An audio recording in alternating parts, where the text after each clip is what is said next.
¡Ey! ¿Qué pasa? Este no era el vídeo que tenía pensado hacer, pero el otro día me vi Gris como por 25ª vez y necesitaba hablar de este icónico musical. Además que mi madre siempre ve mis vídeos y este le va a encantar, así que vamos a ello.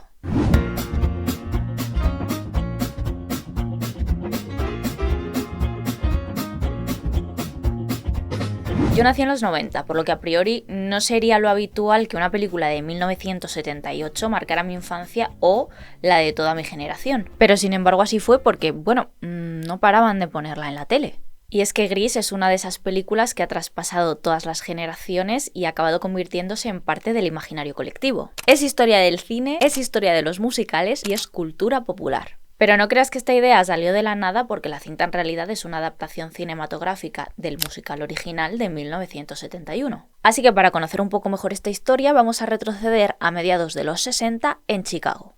Jim Jacobs y Warren Casey se conocieron mientras formaban parte de un grupo de teatro amateur. Jacobs se había pasado su infancia y adolescencia admirando ídolos del rock and roll como Elvis, Buddy Holly o Little Richard y aprendió a tocar la guitarra e incluso formó una banda. Y es que Jacobs era un greaser. Claro, y dirás, ¿un qué? En la década de los 50, los estadounidenses conservadores se referían a los jóvenes de clase trabajadora como greasers de forma despectiva. Sobre todo a los hispanos e italoamericanos debido a la cantidad de gel que usaban para repeinarse, ¿no? A ver, en esa época Estados Unidos estaba abogando por dar una imagen más tradicional y conservadora. Tanto en el cine, los anuncios, la forma de vestir, todo el mundo debía de encajar en su rol. Por lo tanto, que un grupo de chavales de clase obrera renegara de esto, pues era algo que no gustaba a la gente adinerada porque, se les desmontaba toda la mentira que se habían creado. Pero como suele suceder con este tipo de insultos, los jóvenes se apropiaron de ese nombre, greasers, para crear toda una subcultura que expresaba esa rebeldía contra los ideales burgueses. Solían vestir vaqueros arremangados, chupas de cuero y botas de trabajo, no por moda, sino porque era lo que tenían a su alcance. De hecho, era habitual que trabajasen en talleres mecánicos o gasolineras, por lo que también usaban camisetas básicas y monos de trabajo. Algunos ejemplos de greasers que han sido representados en el cine, pues tenemos a James Dean en Rebelde sin causa, el personaje de John Milner en American Graffiti o todo el elenco en The Lords of Flatbush. Pero volviendo a Jim Jacobs, en una fiesta de los 60 con su colega Casey, se dio cuenta de que no soportaba la música de Led Zeppelin que estaba sonando. Se puso en modo la música de antes era mejor. Así que le preguntó a su colega si le apetecía escribir con él una obra musical sobre unos adolescentes en la época dorada del rock and roll. Al fin y al cabo, Casey hacía tiempo que se había graduado en la Escuela de Artes Visuales y Escénicas y Jacobs sabía componer y tocar la guitarra. Así que se pusieron con ello y en 1971 estrenaron Gris en una antigua cochera de Chicago, nombrada así en homenaje a una época en la que, según Jacobs, todo era grasiento: los peinados, el aceite de motor de los coches que conducían y la comida que consumían.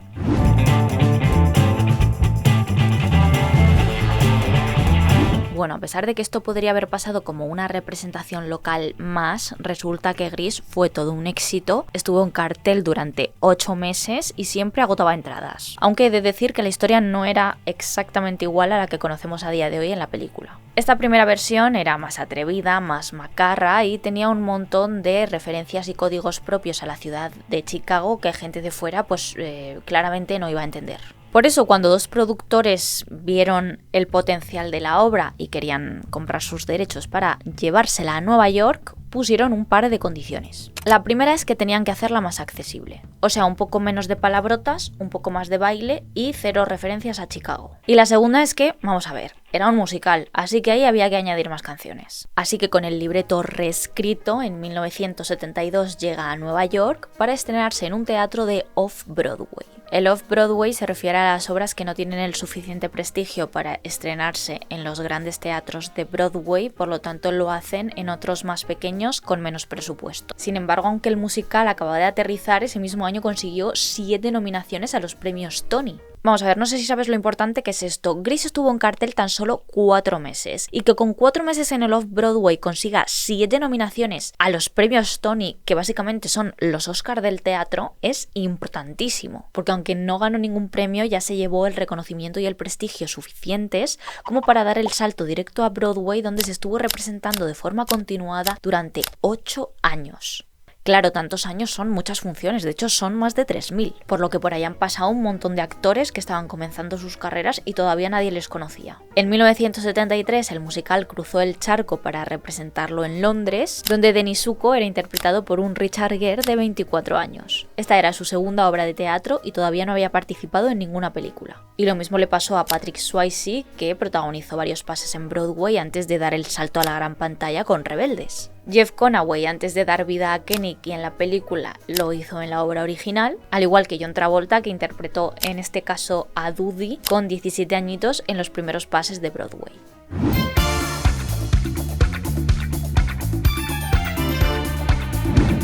¿Sabes? En realidad Grease iba a ser una película de animación. Ralph Bakshi, que era un pionero en la animación para adultos y había hecho la primera adaptación cinematográfica del Señor de los Anillos, ya había comprado los derechos prácticamente en cuanto vio la obra. Sin embargo, su idea implicaba notables cambios en la historia. Pero no cambios como los que les pidieron para adaptar la obra de Chicago a Nueva York, no, del tipo que al final de la película Denis Zuko se desvivía a sí mismo. I said, and how does it end? They said, oh, well, Danny Zuko commits suicide. I went, nice ending. You know, it's like, what?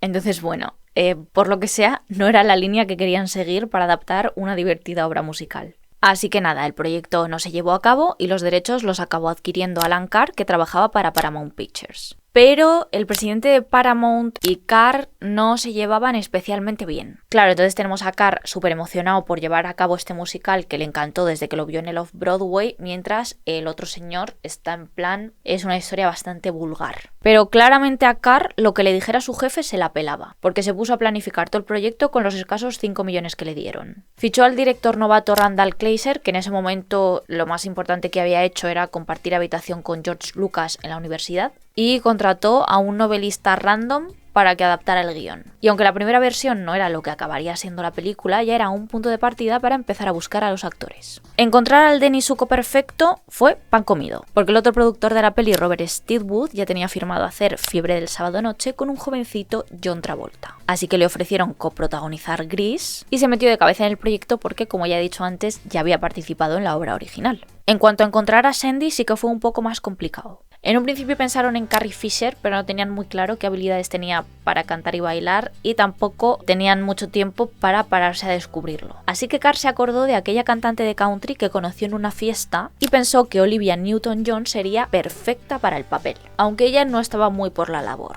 Mira, en esa época Olivia Newton-John ya había protagonizado una película que fue un fracaso absoluto y claro, la chavala no quería arriesgarse a hacer otro mojón, sobre todo cuando su carrera de cantante iba estupenda. Además, no era capaz de hablar con acento estadounidense para el personaje de Sandy y quería una prueba de cámara con su coprotagonista para comprobar que hubiese química. Pero no pasa nada porque Carr era un hombre que resolvía. Reescribió el personaje para que Sandy fuera australiana como Olivia e hicieron una prueba de cámara de la cual ella salió muy contenta. Y no solo ella, porque John Travolta, desde el momento en el que la vio, pensó... There's only one person in the world that was Sandy. And that was Olivia Newton-John. De hecho, como él ya tenía cierto caché e influencia, digamos que se puso un poco insistente para que la eligieran a ella. Y no fue para lo único para lo que usó su influencia, porque originalmente el número de Grease Lightning era interpretado por Kenickie. Que de hecho es lo que más sentido tiene porque el coche es suyo, ¿no? O sea, es lo lógico. Pero Travolta quería el número y lo consiguió. Esto obviamente molestó a Jeff Conaway porque era su único solo. Y luego encima es que durante el número tuvo una caída y se lesionó la espalda. Pero no fue el único accidente del rodaje, porque bueno, ya sabes que grabar una peli, por muy bien planificada que esté, al final siempre pasan cosas. Aunque la verdad es que en este caso lo que se dice bien planificada no estaba.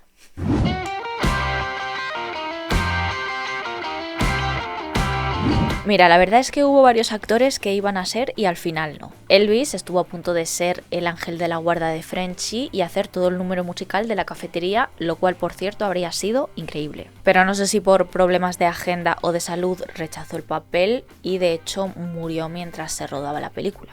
El papel del deportista con 3 neuronas iba a ser para Stephen Ford, el hijo del entonces presidente de Estados Unidos Gerald Ford, pero hizo bomba de humo porque supuestamente tenía miedo escénico. Pero bueno, supongo que lo debió de superar porque ha participado en películas como Armageddon, Cuando Harry encontró a Sally y Transformers.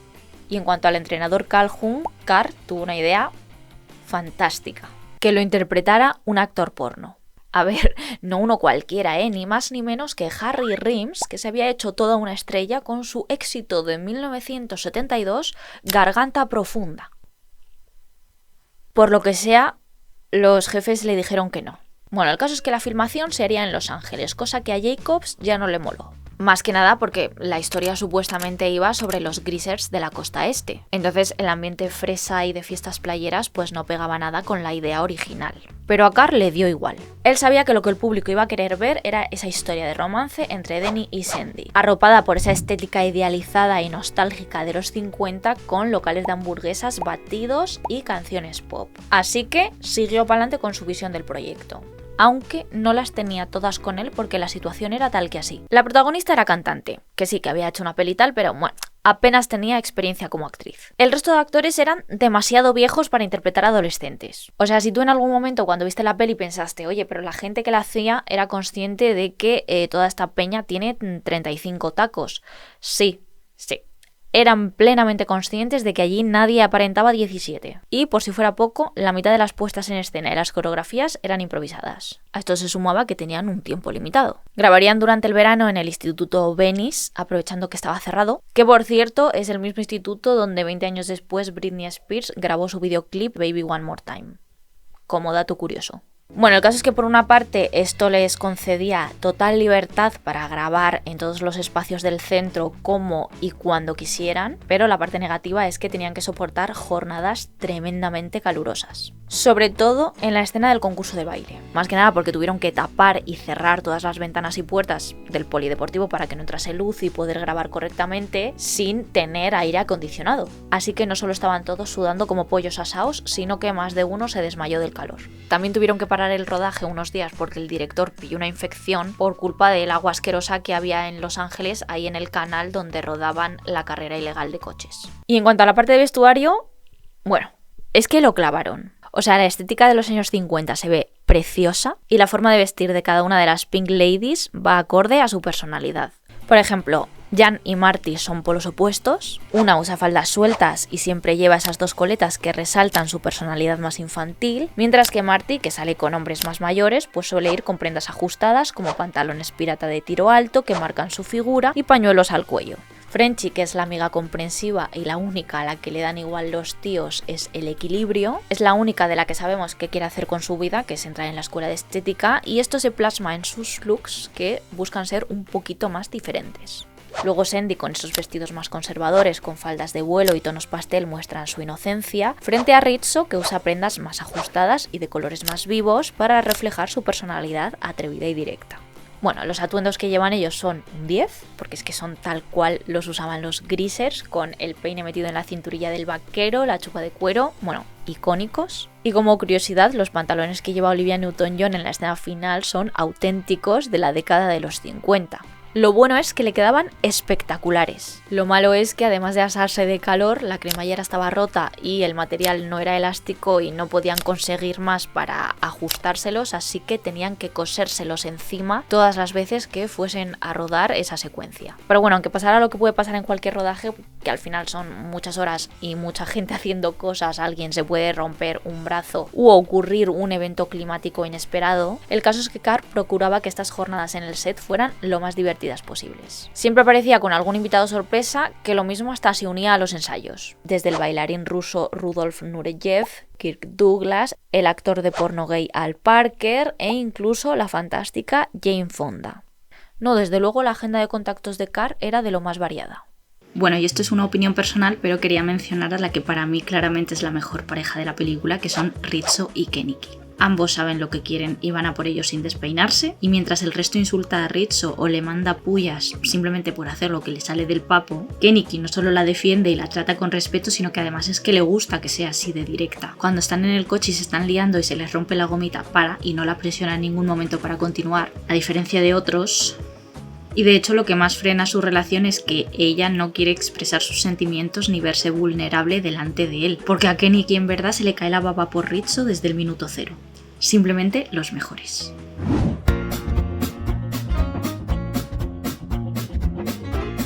La película fue todo un éxito, no, un exitazo. A ver, la historia no era nada del otro mundo, ya se había visto 1000 veces el tropo chica buena, chico malo, pero normalmente se resolvía con el chico malo reformándose para estar con ella. Sin embargo, en este caso es Sandy la que hace el cambio drástico. Sí que es cierto que Dennis Zuko tiene su arco de intentar mejorar su actitud, no tanto porque crea que tiene que hacerlo para merecerse a Sandy, sino porque ve que el deportista sale con ella, entonces él pues apunta a las clases de gimnasia para que se vuelva a fijar en él otra vez.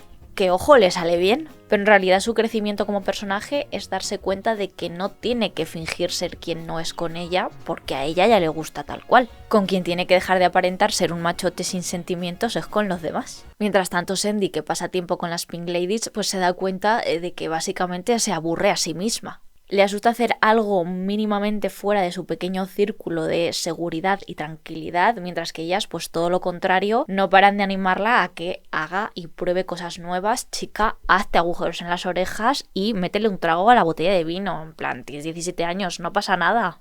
Y conocer a esa gente que se divierte junta, aunque sea haciendo cosas a veces de dudosa legalidad, pues la lleva a dar el paso de hacer algo atrevido por primera vez. Claro, no es una decisión de hoy santa y mañana putón, o sea, ella se pasa toda la película cuestionándose.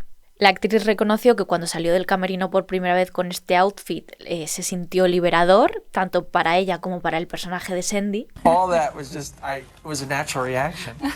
You know, it was so much fun to see her dressed up in that garb. De hecho, Jacobs sí que ha explicado que el final era inamovible y que lo que quería era invertir la fórmula tradicional y que fuera Sandy la que se pasara al lado peligroso. Y no solo les encantó el final a ellos, sino también al público. Batió récord en taquilla el primer fin de semana de su estreno y al ser un musical, muchas de las canciones pasaron directamente al top de las listas. Fue nominada a 4 Globos de Oro y a un Oscar por Mejor Canción Original, que encima fue por la canción que metieron a última hora. O sea, ya estaba todo rodado y se dieron cuenta de que Sandy no tenía ninguna balada en toda la película, así que compusieron así rapidillo esta canción, grabaron y lo incluyeron en el montaje. Y aunque muchos críticos la pusieron por los suelos y la describían como comida basura audiovisual, acabó recaudando cerca de 400 millones a nivel mundial. Realmente nadie había previsto ya no este éxito inmediato, sino el hecho de que se convirtiera en una de las películas más importantes de la historia del cine y en todo un hito de la cultura pop.